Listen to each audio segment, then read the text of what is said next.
Bom dia, vamos então para a nossa aula de História. Nós vamos falar sobre a luta dos africanos e de seus descendentes, ok? Vamos lá então, ainda na nossa unidade falando sobre a África. Então aí nós vamos começar com essa frase aí de Zumbi. Pela liberdade entrego a minha vida, certo? Achei bastante interessante. Ele foi um líder na época, nasceu em 1655 e morreu em 1695, lutando pela liberdade dos escravos, dos seus semelhantes. Então a escravidão, vamos relembrar, ela tinha o quê? Castigos físicos, tinha outras formas de violência, certo? Os escravos passavam por tudo isso, eles se submetiam às ordens de seus senhores, então tinham que fazer de tudo, e como eles queriam, né? E da forma como eles achavam que tinha que ser, certo? A resistência. Então os negros, eles não ficavam totalmente pacíficos, alguns eles observavam, né? Passavam pela situação e criavam a resistência, ou seja, uma forma de lutar contra essa escravidão, contra esse domínio, né? Dos senhores de engenho, dos fazendeiros, dos governantes. Então o que eles faziam? Aqui e ali eles desobedeciam às ordens dos feitores, claro que eles eram castigados por isso. Eles quebravam ferramentas de trabalho, certo? Eles faziam aqui e ali alguma forma de parecer um acidente. Incendiavam canaviais. O que eram os canaviais? Eram as plantações de cana-de-açúcar, certo? Então imaginemos, nós temos aqui em São Luís, no Maranhão, incêndios naturais, né? Por causa do sol muito forte e das folhas secas que ficam, né, no caminho, nas BRs, há incêndios, só que natural. Mas aí aconteciam esses incêndios na época também, certo? Só que eram provocados. E a outra forma era fugir e formar quilombos. Eles iam para uns lugares bem distantes e formavam esses lugares para poder se esconder, né? Para não ter que voltar a essa escravidão. O que eram os quilombos? Eram povoações estabelecidas em lugares escondidos, ou seja, lugares onde eles iam morar. A maioria desses quilombos foram destruídos por tropas enviadas pelos senhores e governantes. Senhores que falam aqui, gente, eram os fazendeiros, né? Então, eles criavam esses quilombos e, infelizmente, boa parte foi destruída quando eles eram descobertos. Os negros iam lá e se estabeleciam, tinham todo um dia a dia, o cotidiano, certo? Mas quando era descoberto, era destruído. O Quilombo dos Palmares foi o maior quilombo que existiu na América Latina, certo? Esse Quilombo dos Palmares. Ele recebeu esse nome porque lá era um lugar onde possuía o quê? Muitas palmeiras, certo? Tinha muitas palmeiras na época. Então, por isso, Quilombo dos Palmares. Ele foi construído no atual estado de Alagoas, certo? Ainda existe lá.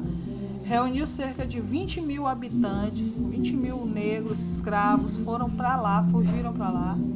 Seu líder foi Zumbi, que recebeu esse apelido aos 15 anos, e significa guerreiro, e ele foi destruído em 1694, certo? Olha aí a imagem, hoje é ele atual, tá? O Quilombo dos Palmares, hoje ele é uma área para visitação, as pessoas vão lá, é patrimônio cultural da humanidade, certo? Tem várias partes aqui. Ele é muito visitado, esse quilombo aqui, é lá em Alagoas. Então aqui é Zumbi, ó. Ele, como eu falei, ele nasceu no Quilombo de Palmares por volta de 1655, certo? Décadas antes do seu nascimento, este quilombo havia sido fundado por um grupo de escravos fugitivos de um engenho no sul de Pernambuco, certo? Então aqui é um pouco da história de Zumbi. Ele foi mestre na luta pela liberdade. Então ele passou a vida dele, certo? Desde quando ele se entendeu e entendeu o que era a escravidão, ele lutou pelos negros, pelos escravos, Senhor, e pela própria liberdade, ok? Hoje em dia, tem direitos conquistados pelos negros? Sim. Tem lei aprovada que considera o racismo um crime. Nós já falamos até em prova sobre racismo, né? Então, hoje em dia, você ter qualquer atitude racista contra um negro ou qualquer outra, como é que eu diria, outra nacionalidade, é crime, certo? Antes o pessoal tratava, né, falava do jeito que queria, mas hoje não pode mais não, é crime mesmo, e é combatido com prisão, com pena, com pagamento de alguma multa, realmente a coisa séria, viu? Direito de igualdade em ambientes de trabalho. Então, antes, os negros eles não tinham direito de trabalhar em certos ofícios, em certas funções, cargos, em que os brancos trabalhavam.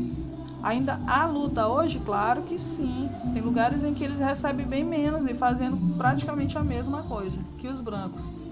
Mas tem muitos direitos que já foram conquistados. Espaço na TV, na mídia, né? Tem atores negros, cantores, muitos bons. Aí nós podemos citar atores americanos, o Will Smith, né? Ed Murphy, que faz muitos filmes bacanas.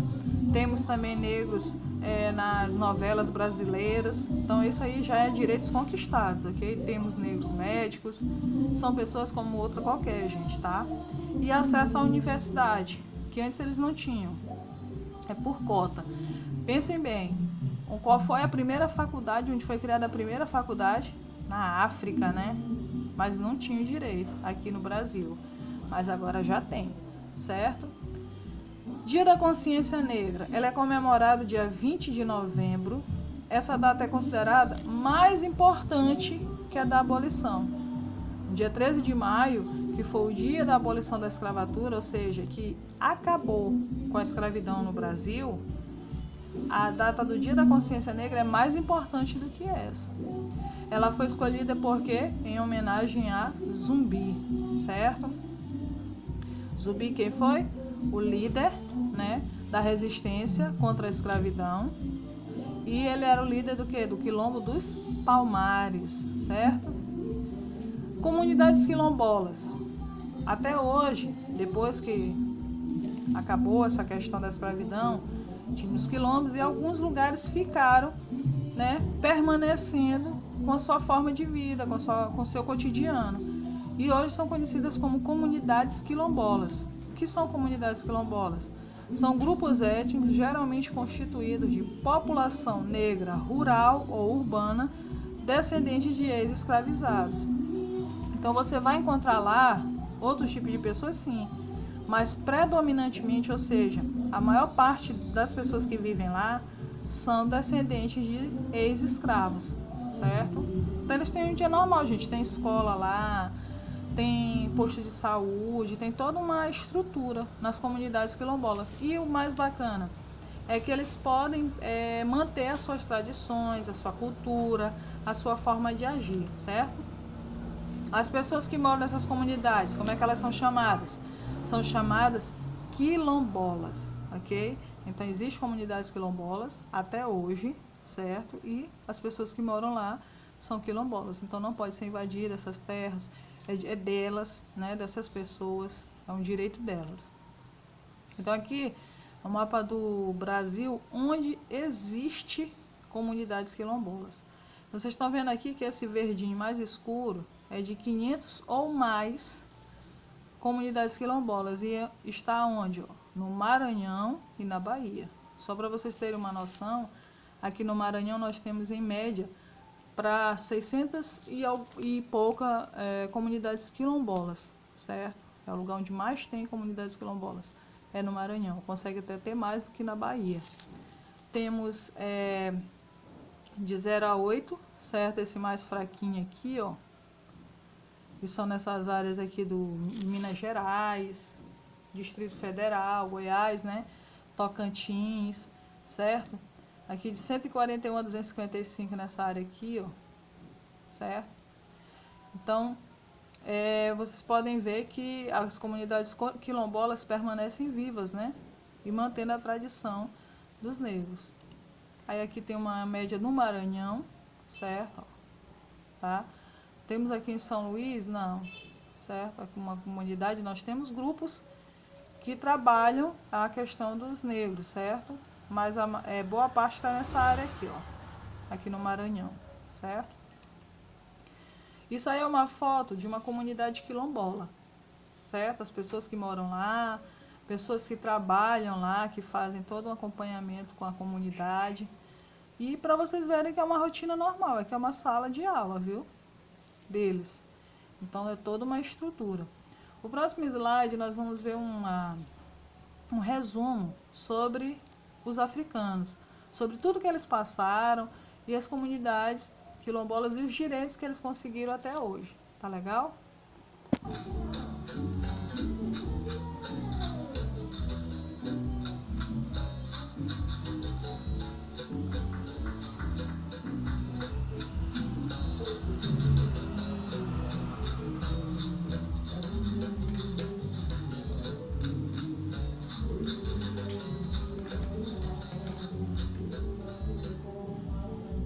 Até recentemente, muito pouco era estudado sobre a história da África, normalmente reduzida à antiguidade aos egípcios. Porém, o crescimento do interesse e importância desse continente jogou luzes sobre a esquecida África subsaariana. Cercados por florestas, savanas, montanhas, o mar e o deserto, e convivendo com uma rica fauna, esses africanos viviam em pequenos reinos, muito parecidos com as cidades-estado da antiguidade. Dominavam técnicas de agricultura, metalurgia e mineração, cultuavam diversos deuses e a natureza, acreditando no Deus maior e criador, que variava de nome entre as tribos. Evitavam guerras, estreitando laços através do casamento. Porém, quando o conflito era inevitável, não visava a expansão territorial. Com a exploração europeia da costa da África, os nativos começaram a ser capturados e enviados como escravos para a Europa. A rota do tráfico negreiro mudou a partir da colonização do Novo Mundo. E o comércio de seres humanos atingiu grandes proporções pela necessidade de mão de obra nas novas terras. Os portugueses dividiam os africanos em 3 grandes grupos: os sudaneses, os guinenos sudaneses muçulmanos e os bantus, todos representando uma determinada região do continente e tendo destinos diferentes. O Brasil recebeu cerca de 40% de todos os escravos africanos trazidos para a América, já que demandavam mão de obra para trabalhar em suas culturas de cana-de-açúcar no Nordeste, no ciclo de ouro em Minas Gerais e nas lavouras de café do Rio de Janeiro no século XIX. O transporte desses povos, amontoados nos porões dos navios negreiros, era feito em condições desumanas, e muitos acabavam morrendo na travessia marítima, tendo seus corpos jogados ao mar. Já desembarcados, os escravos eram vendidos e conduzidos aos seus destinos nas fazendas, onde eram obrigados a trabalhar de sol a sol, com roupas e alimentação de péssima qualidade. Dormiam em habitações escuras e úmidas. As senzalas, e muitas vezes eram acorrentados para evitar dores. Os castigos físicos eram comuns, mas usado era o açoite. Como o comércio constante de escravos, não havia preocupação em manter seu bem-estar, já que podiam ser facilmente substituídos por novos africanos, fazendo a expectativa de vida no Brasil ser muito baixa. Eram proibidos de praticar sua religião e obrigados a adotar o catolicismo e a língua portuguesa. Mantiveram sua cultura viva, realizando seus rituais africanos escondidos, criando até um tipo de luta, a capoeira. A maior parte dos africanos traficados para o Brasil eram homens, por serem mais valorizados nos trabalhos forçados. As mulheres, que não eram aproveitadas nas lavouras, viravam escravas domésticas, as chamadas mucamas. A relação entre africanos, europeus e indígenas foi ponto-chave na constituição da população brasileira. As revoltas eram muito comuns nas fazendas, fazendo com que grupos de escravos organizados surgissem e formassem nas florestas os famosos quilombos, onde viviam em liberdade comunidades similares às que existiam na África. Alguns escravos também conseguiram comprar sua liberdade, adquirindo sua carta de alforria. Com o constante crescimento do sentimento abolicionista, o fim da escravidão era questão de tempo. Felizmente, apesar de promover sua liberdade jurídica, a abolição não garantiu condições de vida dignas para os ex-escravos. A realidade que encontraram foi cruel, pois não possuíam moradia, condições econômicas ou assistência do Estado, fazendo muitos negros passarem por dificuldades após a liberdade. O preconceito e a discriminação os impediram de encontrar trabalho nas cidades. Já nas lavouras, tinham sido substituídos pelos novos imigrantes livres europeus, a maioria italianos. A escravidão deixou cicatrizes profundas. Os negros vivem ainda hoje em condições inferiores aos brancos, devido ao grande processo de exclusão social. Tem menor escolaridade, menos qualificação, salários menores, menos representação na mídia e em entidades governamentais, além de menos cargos de chefia e liderança. É uma situação degradante, considerando a imensurável participação do negro na vida brasileira. Infelizmente, o pouco que se aprende nas escolas sobre a herança africana reduz o negro a estereótipos ligados a origens de musicalidades, como o samba, e ao trabalho braçal como escravo. Esse pensamento induz muitas ideias erradas, ou incompletas, sobre as populações negras. Há muito mais sobre essa superfície. Os africanos foram, sobretudo, fonte de informação para os portugueses, que não tinham conhecimento sobre cultivo e exploração de produtos de regiões tropicais. Foi a tecnologia africana, com seu conhecimento agrícola aprimorado por milênios, além de suas técnicas de mineração, que tornou possíveis os principais ciclos econômicos do Brasil, como a cultura da cana-de-açúcar, a extração mineral e o cultivo do algodão e do café, gerando riqueza e transformando a geografia e a história do país, naquelas que conhecemos hoje. Estima-se que chegaram ao Brasil cerca de 5 milhões de africanos, entre os anos de 1500 e 1850, de um total de 6 milhões que deixaram forçados a África com destino ao país. É uma vergonha que ainda hoje seus descendentes passam por diversos tipos de privações e violências, em um país cuja colonização africana foi muito maior que a europeia. Felizmente, graças à luta do movimento negro, diversas injustiças históricas estão sendo corrigidas, vislumbrando um futuro de esperança, inclusão e igualdade para um povo que sangra, mas resiste.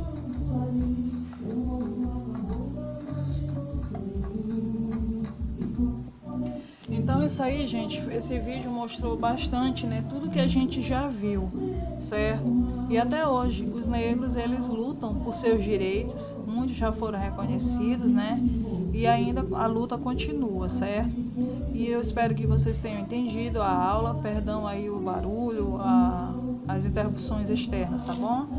Beijos, até a próxima aula.